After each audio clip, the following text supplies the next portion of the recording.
So how will we begin PBL or project-based learning at Walnut Creek?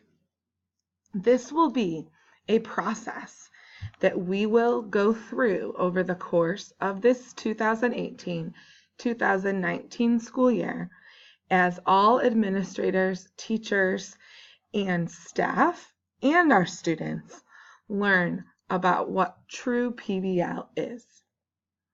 First quarter, we will start by digging into the 4 C's of education. These 4 skills have been identified as the most important skills required for students.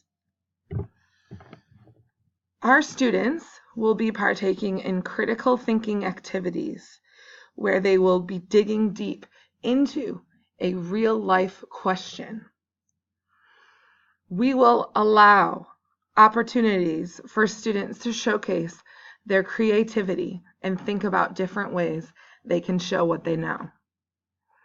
Students will be learning about how to effectively communicate with one another and with adults. And our students will be spending time working on collaboration, working together, teamwork. All of these 4 C's of education are the foundation for project-based learning.